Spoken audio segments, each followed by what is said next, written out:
So a little while ago, I made a video titled Ranking the Best Input Methods for Geometry Dash. I've always been obsessed with Geometry Dash. I've played since the game released, before it was out on Steam. Like, I've played pretty much since the game came out. I've owned a lot of different mice and keyboards and keypads, from Corsair and Razer keyboards like Huntsman Elite, Mark 7, the K70 Mark II Rapid Fire, and the Mark I Rapid Fire. I've had plenty of Logitech mice, including the G502, G Pro, G902, G302. I've had the Razer 8K Viper. I've had the Wooting Uwu, the Seiyou device. I've had all kinds of different devices, lots. I have a lot of experience with different input methods. Until Wooting, a keyboard production company, released their 60HE. A lot of people got this for Geometry Dash on release because of the Hall effect switches and the rapid fire feature. They were the first ones to get this rapid fire tech down pat, essentially. I loved my 60HE, but when the 80HE came out, I knew I had to get it. I did end up selling the 60HE. Now I do have an 80HE, and I can confidently say it's better than every other input method. It is. Any Logitech mouse, any Razer mouse, any Razer keyboard, any Corsair keyboard. It's fast, it's comfortable, it feels and sounds good, and the build quality is consistently top-notch. If you're someone who mainly plays Geometry Dash, but you bought this keyboard as a general upgrade, despite mainly using it for Geometry Dash, this is going to be a very, very good advisory video for you. So you have the stock 80HE, right? It's very good, it's very responsive, very comfortable, like I said. The innate thought you're gonna have after owning it for a little bit is, how can I make this better? How can I improve the click? How can I improve the board? Not just on an objective basis, but also a subjective basis.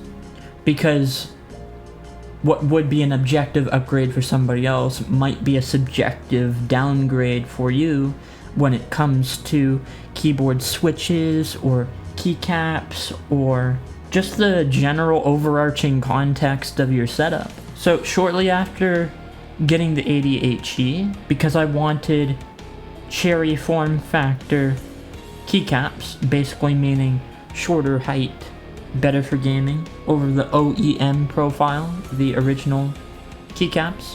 And I also upgraded to the Lecker Tick-In medium switches, which have less stem wobble, blazing fast, sounds great, definitely a few margins better than the, the L60 V2 switches that come with the 80HE. I think that's what they are.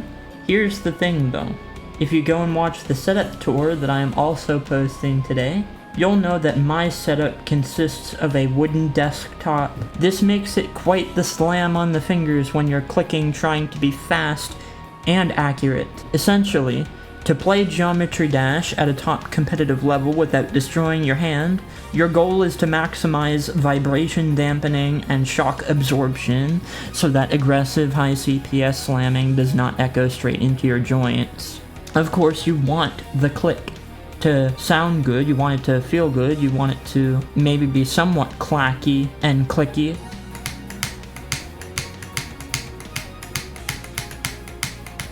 You obviously want the key to give a good response when you're clicking, but you don't want to ruin your joints and your tendons and your ligaments. So here's a few practical tips. So when ordering keycaps, if you want to upgrade from stock, if you're going to get cherry form factor, which is ideal, you want to stick with Wooting brand. You don't want to go outside of that. If you get a cherry form factor switch that is not native to Wooting's own keyboards, like it's just some Amazon brand, you're probably going to run into an issue with the keycap activating the house of the switch, not the actual switch itself. Like, you might run into some compatibility issues. I would recommend, if you're gonna upgrade your keycaps to the ideal form factor, stay with the same brand, at least with looting. If you want my recommendation for the best overall keycaps, I think I already have them. The Dye-Sub PBT Cherry form factor keycaps. They're the best overall, structurally, functionally. You absolutely can get better switches than what I have and I plan on. I mean, mine were the best at the time. The Tikkins had just released, but now they have a Tikkin Lite, which is lower actuation force, like it's not as heavy of a switch. It'd be easier to activate it. More speed, more precision. So I'm gonna be upgrading to the Tikkin Lites. Like, if it makes sense, you want a click that is pronounced, deep, and clicky, but you want to cushion that. You want to dampen it as well. You don't want to destroy your finger. You want something that can feel good being pressed fast and hard, but again, you shouldn't be feeling vibration through your entire table. I guess the purpose of this video is about being mindful and careful when upgrading this popularized chosen keyboard, as well as what you might want out of an input device for Geometry Dash and for general gaming. You can absolutely upgrade this board from stock, but depending on what you're using it for, and hell, sometimes not even, because you want to get something that's actually compatible, ideally, just be mindful. Be proactive with weighing pros and cons before you buy stuff. Because even with me putting up with this shared context between keyboard and overall setup, causing me to destroy my hand when I play Geometry Dash because, you know, it's a heavy switch, I'm playing on wood, there's nothing in between the keyboard and the desk, plastic case. Like, I really should have addressed this sooner. I've been playing like this for a fucking year or two. Anyway, there's a couple things you can do to address this that aren't just changing your switch. And I already have the best keycaps, supposedly. You can get one of those XL mouse mats, the big ones that are big enough to fit your keyboard and mouse under the, yeah, basically long mouse pad. You can do that, and that'll give you a couple millimeters of cushion. You can also get pour-on switch pads, which are basically little dampening foam stickers that go underneath the switch when you install it, I'm pretty sure, if I'm not mistaken, which obviously and intuitively dampen the press of a key. I would go for Durock, that's D-U-R-O-C-K. The ADHE, you can upgrade your keyboard case foam. Of course, the ADHE comes with keyboard foam stock in the case, but you can obviously upgrade it and get better. They're quite popular on Amazon. They're pretty cheap. You will have to take apart your keyboard. You will have to take out every switch, but basically you can get these little pads, and they have some holes. They're like a dampening sticker that you can put right on top of the circuit board under the switch, and it basically dampens the switch, making it a whole hell of a lot easier to press. A lot more cushioned, a lot more dampened. You're still gonna get a good click though, but it's gonna save your health. You pair these things together, you're gonna have a lot more comfortable time playing. With me having a former hand injury, broken hand, years back, and playing for years without thinking about any of this, let's hope within the next few weeks my hand heals, grows back.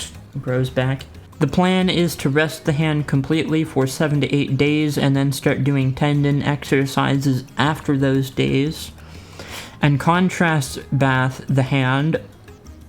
So basically what that is, you hold your hand in warm water for 3 minutes and then cold water or cool water for 1 minute.